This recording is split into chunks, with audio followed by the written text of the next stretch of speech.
Okay, and if you're following along with the guidebook, we are actually on step 27. And as you can see here, we are going to be inserting the elastic into the casing. So there are different ways and techniques for doing this. The one way is by using a safety pin, okay? And you'll attach a safety pin on the end of the elastic and push it through. But in this tutorial, I wanted to show you a new tool. It's actually called an elastic threader. And I love this because it's effective and super easy to use. So in the instructions, I have the safety pin, but here I have the threader just to show you multiple techniques and tools, and you can decide which one works best for you. So for this, you'll actually be using the biggest size of the 3 elastic threaders.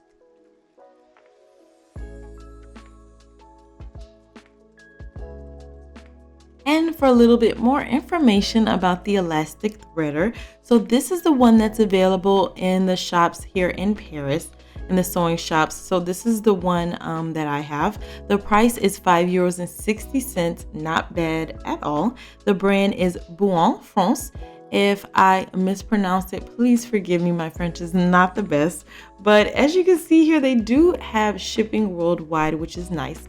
So if you want this one in particular, I'll place a link in the description box below. Or if you just want to order one from Amazon, this Dritz one has amazing ratings. So I'll place the link in the description box below as well. So here we have our elastic and we will prepare it. And as you can see with your elastic threader, it actually has 2 slits. So we're going to insert the elastic into the first slit like so.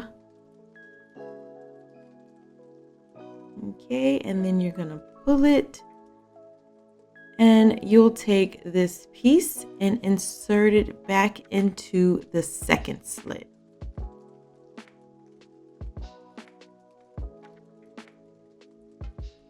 And you're going to want to leave a little bit of a tail here, okay? So now the elastic is prepared.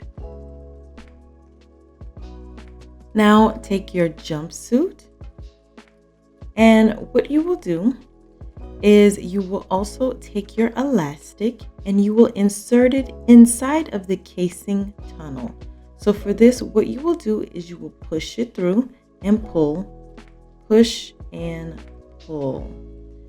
And the important thing here is just to make sure that the elastic stays straight and that it doesn't turn or flip on you.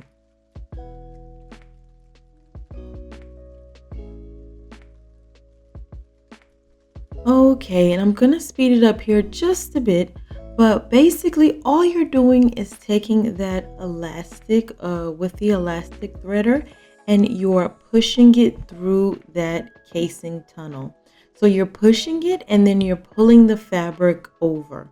Okay, so push and then pull, push and then pull.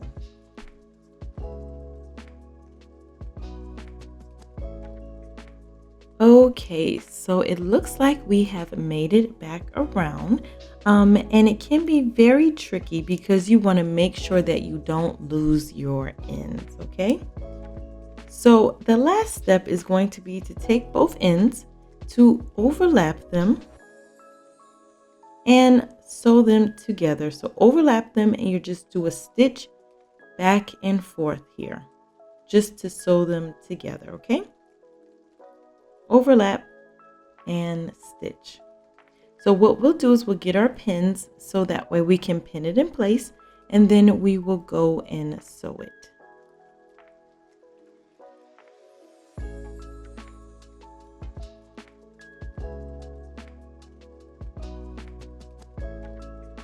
Once you're done overlapping and top stitching, it will look like this. So now you can start equally balancing out the elastic gathers, okay? So you'll notice once you have sewed this, you'll notice that like on some sides they may have like many gathers, while on the other side they may not have as many. So just take a few minutes to distribute all the gathers equally throughout the circumference of the waistline. And once you feel like everything looks good, you can check it from the outside. And everything is looking good, but we obviously still have this opening. So what we will do is we will go on our sewing machine, pull and top stitch this close. So let's go do that. Okay, so I wanted to show you on the sewing machine how I actually sew this. So let me zoom in a bit. Okay, so it's very important when you sew this that you pull while sewing it and that you push the elastic out of the way.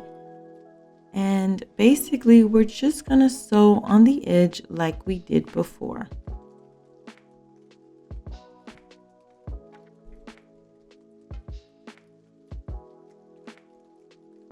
Okay, so super easy, and now we have top stitch that opening closed.